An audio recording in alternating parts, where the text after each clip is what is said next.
Number one channel के number one show कच्चा चिट्ठा में आप सभी का स्वागत है। आपके साथ मैं हूं सबीना तामंग देशमुख। कच्चा चिट्ठा के इस स्पेशल एडिशन में सबसे पहले बात गाजा में चल रहे महायुद्ध की। इजराइल ने कहा कि उसने हमास के एक बहुत बड़े कमांडर को मार डाला। एमन नौफाल हमास की सेंट्रल गाजा ब्रिगेड का कमांडर था। अब इजराइल के रक्षा मंत्री ने कहा कि यह युद्ध लंबा खिंचेगा, लंबा चलेगा। लेकिन अब ईरान की तरफ से आई दो बड़ी वार्निंग, दो सबसे बड़ी चेतावनी आप समझ लीजिए, क्योंकि ये बहुत खतरनाक इशारा कर रही है। ईरान के विदेश मंत्री ने कहा कि अगले कुछ घंटों में इजराइल पर बहुत ही बड़ा हमला हो सकता है।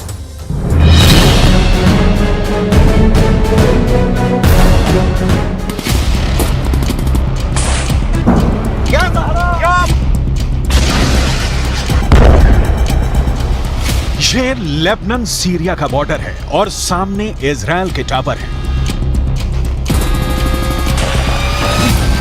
टावर पर छोटे रडार भी लगे हैं, कम्युनिकेशन सिस्टम भी लगे हैं और सर्विलांस कैमरे भी लगे हैं। तभी झाड़ियों में से निकलती है एक स्नाइपर की राइफल और फिर देखिए क्या होता है। पहले रडार पर गोली फायर होती है, फिर कम्युनिकेशन सिस्टम तोड़ा जाता है, फिर सर्विलांस कैमरे पर गोली पड़ती है। यह सब कुछ इजराइल लेबनान बॉर्डर पर हो रहा है। इजराइल डिफेंस का पूरा निगरानी स्ट्रक्चर हिजबुल्लाह ने उखाड़ना शुरू कर दिया है।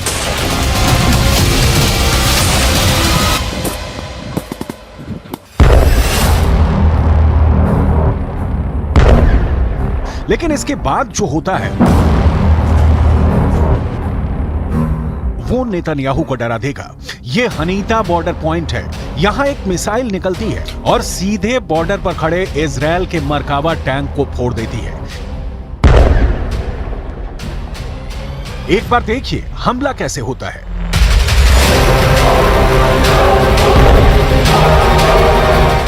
धुआं छटता है तो इजराइल के बाकी टैंक भागने लगते हैं।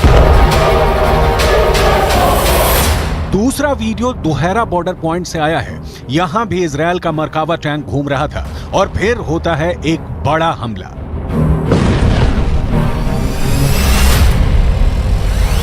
Hezbollah anti tank missile fire करता है। मिसाइल टैंक की तरफ बहुत तेजी से बढ़ती है और इजराइल के मरकावा में बहुत बड़ा धमाका होता है।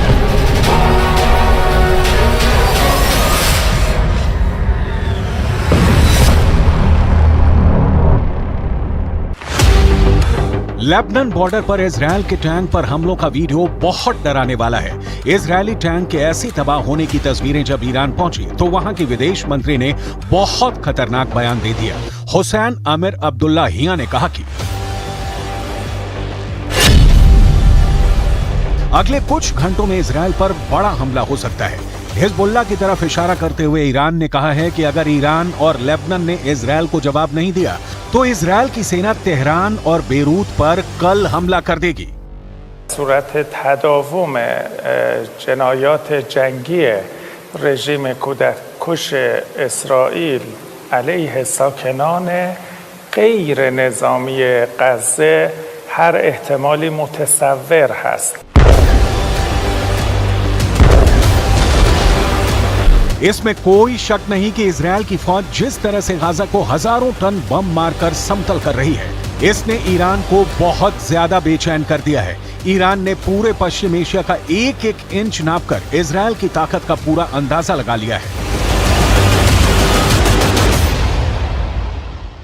इजराइल और लेबनान बॉर्डर पे बहुत कुछ ऐसा हो रहा है जो युद्ध को गाजा बॉर्डर से निकालकर इजराइल और लेबनान के बॉर्डर तक ले जाए और हिजबुल्लाह से एक नया फ्रंट खोल दे। गाजा में पहले से ही खूब बमबारी और गोलीबारी की जा रही है, लेकिन हिजबुल्लाह के आने से एक नया फ्रंट खुल जाएगा और दो फ्रंटों पे इजराइल पूरी लड़ाई लड़ेगा। इजराइल पर हमले का खतरा इसलिए बढ़ गया है क्योंकि ईरान के supreme leader Ayatollah Ali Khamenei ने अमेरिका तक को चेतावनी जारी कर दी है। अली खामनेई ने कहा है कि अगर गाजा में इजराइल के जुल्म खत्म नहीं हुए तो दुनिया की कोई ताकत मुसलमानों को रोक नहीं पाएगी।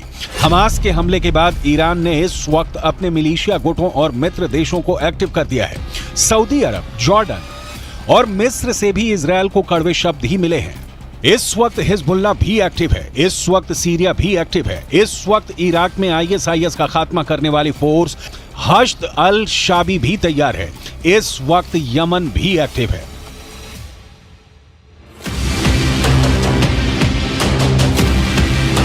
सितंबर महीने में ही यमन ने अपनी मिलिट्री परेड निकाली थी और इस परेड में ऐसी मिसाइल और ड्रोन दिखाए जो इस इलाके में अमेरिका और उसके दोस्तों को परेशान कर सकते हैं। यमन वो देश है जिसने पिछले 8 वर्षों तक सऊदी अरब और उसके 15 साथी देशों से युद्ध लड़ा, जिस युद्ध में उसके खिलाफ अमेरिका भी रहा, ब्रिटेन भी रहा और इजरायल ने भी यमन के खिलाफ मदद की।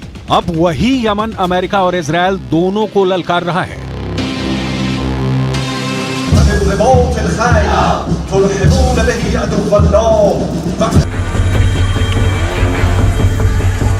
युद्ध की ऐसी ललकार, ऐसा गुस्सा, आप इस इलाके को पश्चिम एशिया कहकर बुलाइए, इसे खाड़ी कहिए या फिर मिडिल ईस्ट, नाम कितने भी हों, लेकिन इस वक्त यूक्रेन के बाद दुनिया का सबसे खतरनाक इलाका कोई है तो वो यही जमीन है। पिछले 4 दशकों से यह इलाका युद्ध देख रहा है।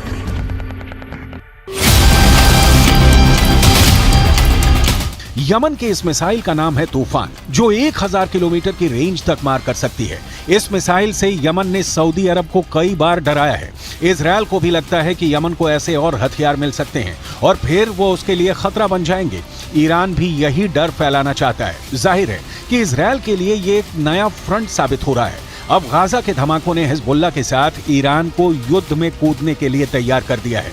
इसलिए इजरायल और अमेरिका के खिलाफ उसका युद्ध किसी भी वक्त शुरू हो सकता है।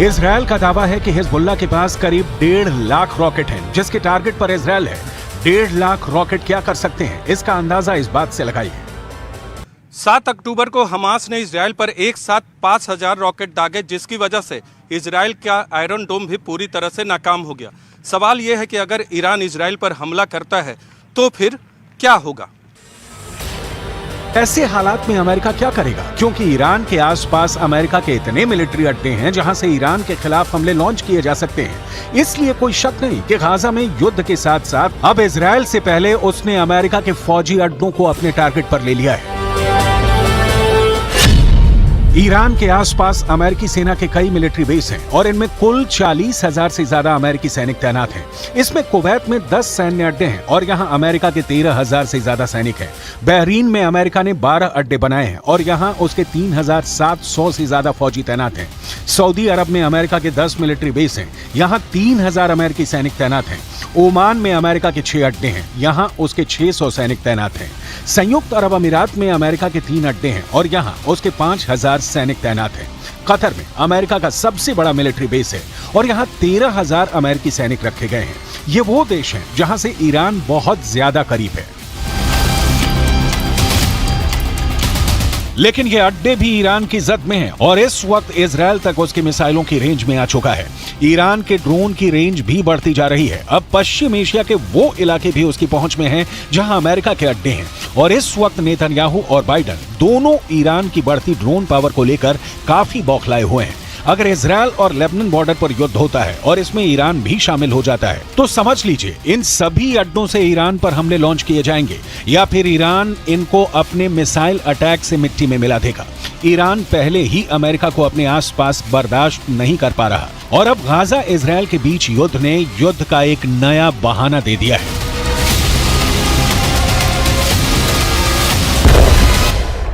महाजंग के बीच अमेरिका के प्रेसिडेंट जो बाइडेन इजरायल पहुंच रहे हैं, लेकिन इजरायल यात्रा से पहले जो बाइडेन की ट्विटर पोस्ट इंटरनेशनल हेडलाइन बन गई।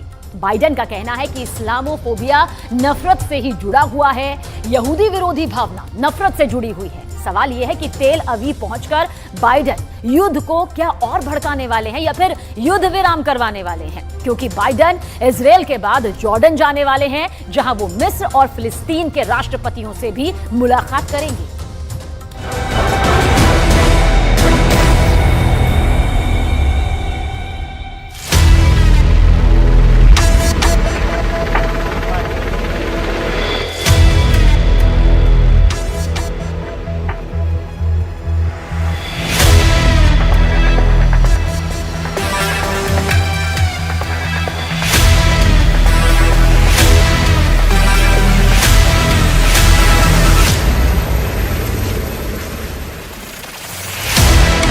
अमेरिका के प्रेसिडेंट जब इजरायल की सरजमीन पर कदम रखेंगे तो कुछ ऐसी ही तस्वीर देखने को मिलेगी।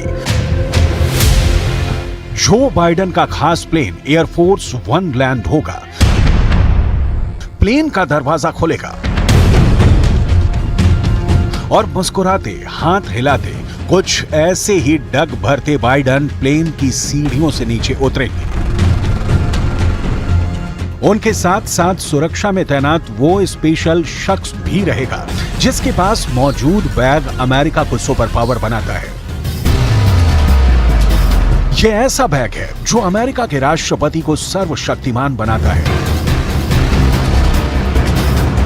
काले रंग के लेदर के इस बैग में कयामत का कोड वर्ड बंद रहता है। साल के 12 महीने, महीने के 30 दिन और दिन के 24 घंटे ये बैग प्रेसिडेंट बाइडेन के साथ रहता है।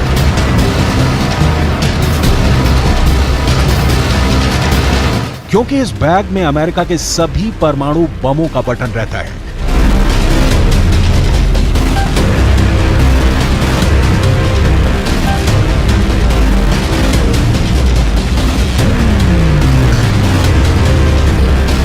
बाइडेन के साथ साए की तरह चलते इस बैग को न्यूक्लियर फुटबॉल कहा जाता है।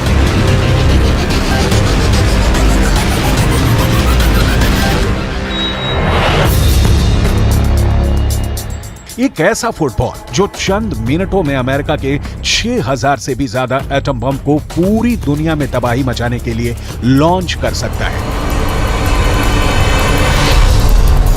वही न्यूक्लियर फुटबॉल बाइडेन के साथ इजरायल पहुंचने वाला है।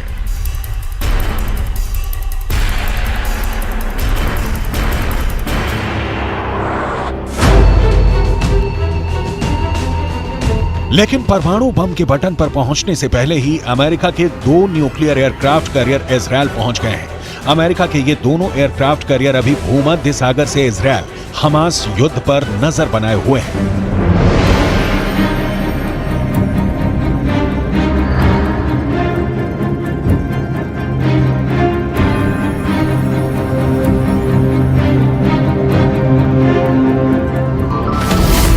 अमेरिका ने जिन 2 एयरक्राफ्ट कैरियर को इजरायल की मदद के लिए भेजा है उनके नाम हैं यूएसएस जेराल्ड आर फोर्ड और USS Eisenhower. USS Gerald R Ford के साथ 12 स्ट्राइक ग्रुप होता है, वहीं यूएसएस आइजनहावर के साथ 2 स्ट्राइक ग्रुप होता है जो हमला करने में मास्टर होते हैं। इनके साथ मिसाइलों से लैस और भी कई घातक युद्धपोत भूमध्य सागर में इजरायल के पास पहुंचे हैं। इसके साथ मिसाइलों से लैस जहाजों का पूरा बेड़ा चलता है।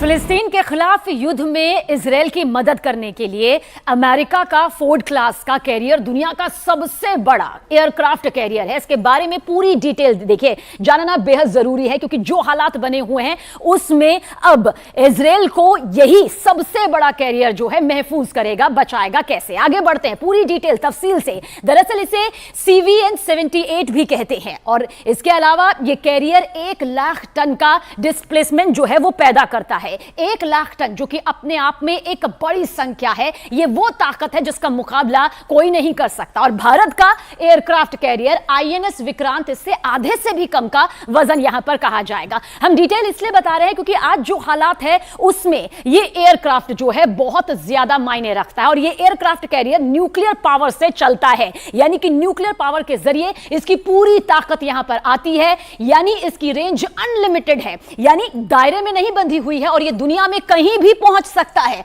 अब रफ्तार भी आप जान लीजिए। दरअसल ये एयरक्राफ्ट कैरियर 56 किलोमीटर प्रति घंटे की बेहद तेज रफ्तार, वो रफ्तार जो कि समंदर में अपना आधिपत्य, अपनी ताकत जमा सकती है। ये कैरियर बहुत अच्छी रफ्तार इसकी यहां पर कही जाएगी, क्योंकि 56 किलोमीटर प्रति घंटे की रफ्तार अपने आप में बेहद तेज यहां पर हो जाती है। और इस कैरियर पर करीब 3000 नौसैनिक जो है वो तक तैनात किए जाते हैं। यानी दुश्मनों के लिए बहुत बड़ा टारगेट ये बन जाता है और बन सकता है, क्योंकि 3000 नौसैनिक का यहां पर होना अपने आप में महत ताकत इसकी बताता है। आगे बढ़ते हैं आगे और इस डिटेल को बेहद गौर से देखिएगा। इस एयरक्राफ्ट कैरियर पर 90 विमान, सुनिए आप, 90, ये संख्या बहुत ज्यादा बड़ी होती है, और हेलीकॉप्टर भी इसमें तैनात किए जा सकते हैं। यानी कि वो ताकत जिसका मुकाबला कोई नहीं कर सकता है, ये महामुकाबले के लिए पूरी तरह से तैनात और तैयार रहती है। आगे बढ़ेंगे तो 75 सिर्फ लड़ाकू विमान है। यानी कि जो लड़ाकू विमान आप यहां पर देख रहे हैं उनकी संख्या 75 है। अभी इस एयरक्राफ्ट कैरियर पर सुपर हॉर्नेट विमान तैनात है। सुपर हॉर्नेट और F-35 इसका तैनात होना अपने आप में बताता है कि किस तरह से F-35 स्टेल्थ फाइटर भी ये ऑपरेट कर सकते हैं, चला सकते हैं, और उनको पूरी तरह से तैनात करने की यहां पर तैयारी की जा रही है। तो ये है इसकी महत ताकत।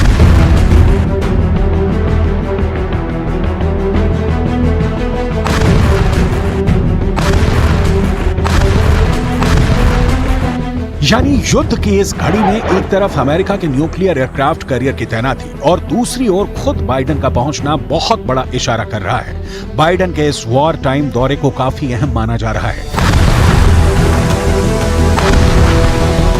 युद्ध में इजरायल को अमेरिका का पूरा समर्थन है। अमेरिकी राष्ट्रपति बाइडेन के इजरायल में लैंड होने से पहले एक बड़ी खबर सामने आ रही है। खबर यह है कि अमेरिका इजरायल में अपने सैनिकों को भेजेगा और इनकी संख्या 2000 के करीब होगी, और इनके नाम भी फाइनल होने की खबर है। वॉल स्ट्रीट जर्नल की रिपोर्ट के मुताबिक ये सैनिक युद्ध नहीं लड़ेंगे इजरायल में, बल्कि इजरायल की सेना को सपोर्ट और सुझाव देने का काम करेंगे। अमेरिकी सैनिकों के इजरायल पहुंचने से पहले तेल अवीव पहुंचकर बाइडेन इजरायल के प्रधानमंत्री बेंजामिन नेतन्याहू से मिलेंगे, इजरायल की सुरक्षा का भरोसा देंगे और हमास के खिलाफ छिड़े युद्ध की जानकारी लेंगे। लेकिन बाइडेन का यह दौरा उनकी सुरक्षा एजेंसियों के लिए चुनौतियों से भरा हुआ है। वजह हमास की तरफ से इजरायल में हो रहे रॉकेट हमले।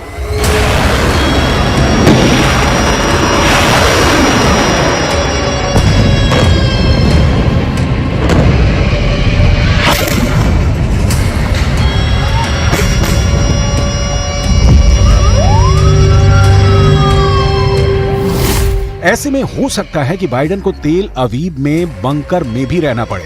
बंकर में ही बेंजामिन नेतन्याहू से बाइडेन की बातचीत हो, बंकर में ही मीटिंग कर बेंजामिन नेतन्याहू बाइडेन से अपनी मांगों को मनवाने की कोशिश कर सकते हैं। सवाल है, आखिर ऐसी आशंका क्यों जताई जा रही है कि इजरायल पहुंचने के बाद बाइडेन को बंकर में मीटिंग करनी पड़ सकती है? जवाब आपको सोमवार यानी 16 अक्टूबर को तेल अवीव में इजरायली संसद के शीत सत्र से पहले दिन के इस वीडियो को देखकर मिल जाएगा।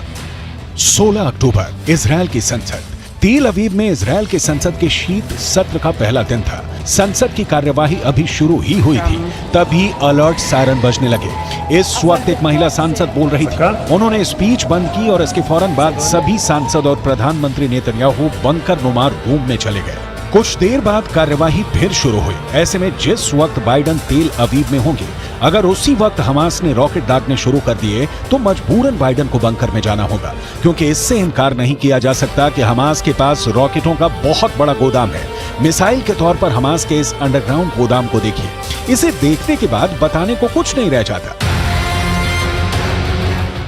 देखिए गाजा की जमीन के अंदर सुरंगों में कैसे हमास ने अपनी मिसाइलों को लगा रखा है। इस वीडियो में भी दिखाया गया है कि हमास कैसे इन मिसाइलों को युद्ध में लॉन्च करता है। ये वीडियो जारी कर हमास ने न सिर्फ इजराइल को बल्कि अमेरिका को भी चेतावनी दी है। चेतावनी ये कि हमास के पास हथियारों की कोई कमी नहीं है, ना तो इसके पास रॉकेट लॉन्चरों की कमी है और ना ही मिसाइलों की। और सबसे बड़ी बात ये कि उसके निशाने पर केवल तेल अभी भी नहीं, इजराइल का चप्पा चप्पा है, जहां कभी भी वो रॉकेट दाग कर तबाही मचा सकता है।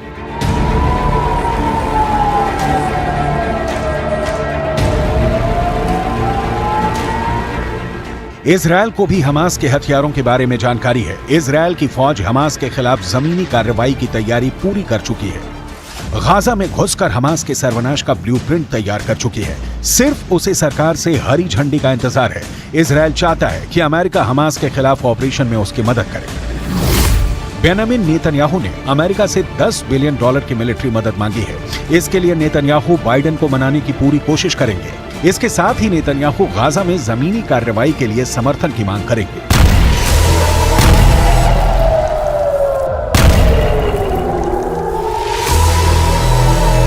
जमीनी कार्रवाई का सीधा मतलब है इजरायल की सेना गाजा बॉर्डर को पार करेगी, गाजा में घुसेगी। अगर ऐसा हुआ तो युद्ध और भी भयंकर हो जाएगा, क्योंकि तब गाजा की गलियों में स्ट्रीट फाइट शुरू हो जाएगी और स्ट्रीट फाइट में कितनों की जान जाएगी ये कहना मुश्किल है।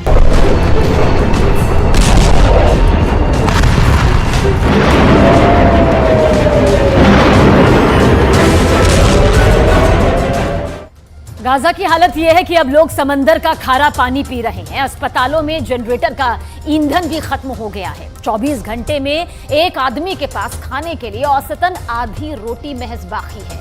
इतना सब होने के बाद भी गाजा पर कूटनीति चमकाने की राजनीति तो खूब हो रही है, लेकिन असल मदद के लिए आगे कोई नहीं आ रहा। ऐसे में सवाल यह है कि जब गाजा के लिए सभी दरवाजे बंद हो चुके हैं तो वहां इजरायल की बमबारी से बचने के लिए 20 लाख लोग अब करेंगे तो आखिर क्या करेंगे?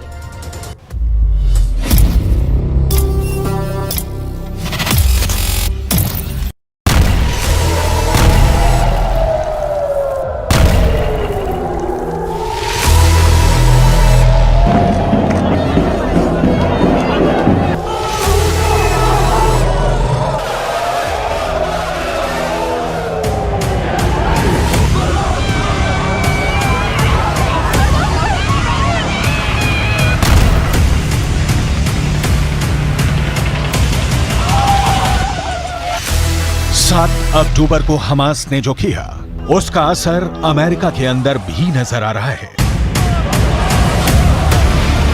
ये तस्वीरें अमेरिका की है, जहां पर एक 6 साल के फिलिस्तीनी बच्चे का नमाजे जनाजा पढ़ा जा रहा है।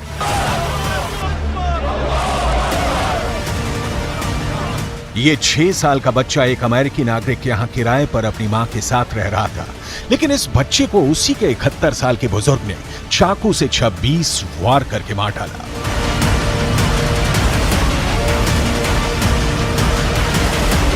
इस बच्चे के परिवार वालों ने रोते हुए अमेरिका की सरकार से प्रार्थना की है कि जो युद्ध गाजा के अंदर चल रहा है उसको अमेरिका ना शिफ्ट किया जाए।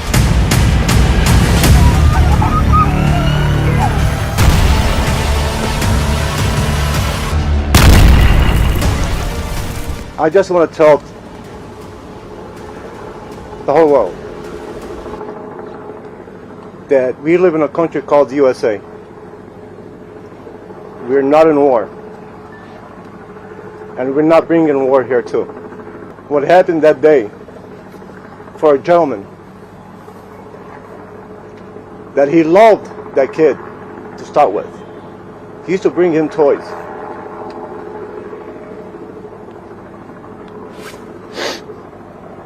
Now I want to ask anybody here, a 71-year-old man sitting on top of a 6-year-old kid, stepping him more than 26 times, and he was looking in his eyes. You tell me, is that exaggeration? You tell me what type of man he can do that. Hamas के हमले और फिर Israel के क्रूर बदले ने पूरी दुनिया को हिलाकर रख दिया है। फ्रांस के अंदर एक टीचर और उसकी 2 बच्चों की मौत एक 20 साल के चेचन मूल के शख्स ने कर डाली है, और चीन के अंदर भी इजरायल के एक डिप्लोमेट पर हमला हुआ है। इजिप्ट में भी 2 यहूदियों के आतंकी हमले में हत्या हुई है। हमास के नफरती तूफान ने पूरी दुनिया को धर्म युद्ध में झोंक दिया है और सबसे बुरा हाल गाजा का हो गया है।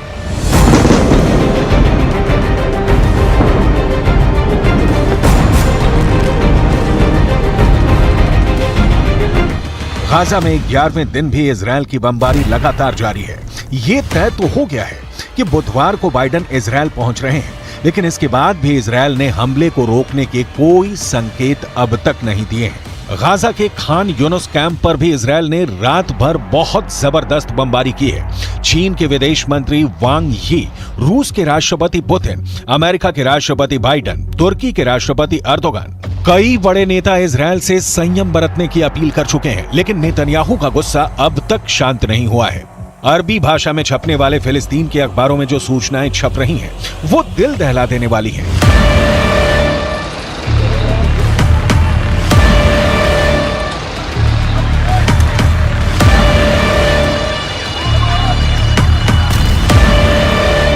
फिलिस्तीन न्यूज नाम की एक न्यूज वेबसाइट ने दावा किया है कि अब तक गाजा पट्टी के अंदर 7,000 इमारतें टूट चुकी हैं और 10,000 से ज्यादा फ्लैट्स बर्बाद हो चुके हैं। गाजा के लोगों का हाल क्या है, आगे आप उनके बयान भी देखेंगे, लेकिन सबसे पहले बात होगी उस भूख की जिससे गाजा के लोग परेशान हैं। गाजा भूखा है, गाजा प्यासा है और यहां पर सारे इंतजाम फेल होते जा रहे हैं। फिलिस्तीन न्यूज के मुताबिक इस वक्त गाजा के अंदर एक व्यक्ति को खाने के लिए 24 घंटे में सिर्फ आधी रोटी मिल रही है। इसके अलावा साथ में मांस का एक डिब्बा दिया जा रहा है। एक मांस का डिब्बा 10 लोगों के लिए है। बिजली खत्म होने की वजह से अब लोग कार की बैटरी और सोलर पैनल से ही अपना फोन चार्ज कर पा रहे हैं। गाजा में जनहानि ना हो, इसके लिए इजरायल ने इस योजना पर काम करना शुरू किया कि उत्तर गाजा के लोगों को दक्षिण गाजा जाना चाहिए। 10 लाख लोग उत्तर गाजा को खाली कर चुके हैं। ऐसे में अब किसी भी वक्त इजरायल की आर्मी विनाश लीला शुरू कर सकती है।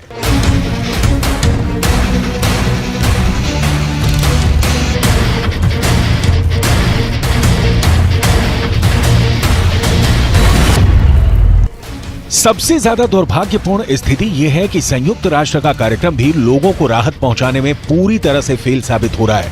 दरअसल इजरायल की चेतावनी के बाद यूएन की कुछ टीमें पहले ही उत्तर गाजा छोड़कर दक्षिण गाजा जा चुकी हैं और उत्तर गाजा में अब भी बचे हुए लोगों की मुसीबतें और ज्यादा बढ़ चुकी हैं। फिलिस्तीन के सबसे बड़े दुश्मन हमास के आतंकवादी बने हुए हैं, क्योंकि इजरायल डिफेंस फोर्सेज ने दावा किया है कि दुनिया भर से गाजा के लोगों के लिए जो फ्यूल और राहत सामग्री पहुंच रही है वो हमास के आतंकियों तक पहुंच रही है और इसीलिए इजरायल वहां राहत सामग्री और फ्यूल पहुंचाने में अड़ंगा पहुंचा रहा है। इजरायल ने रफा क्रॉसिंग पर 2 बार एयर स्ट्राइक की है और ये एयर स्ट्राइक भी उस वक्त की गई है जब इजिप्ट के एक मंत्री रफा क्रॉसिंग के पास मौजूद थे। दरअसल राफा क्रॉसिंग पर राहत सामग्री से भरे हुए करीब 100 ट्रक खड़े हुए हैं, लेकिन अब तक इस राहत को गाजा के अंदर भेजे जाने पर कोई सहमति ही नहीं बन पा रही है। रफा क्रॉसिंग को खोलने की चर्चा पिछले 48 घंटों से चल रही है, लेकिन इजरायल की एयर स्ट्राइक एक धमकी की तरह मानी जा रही है।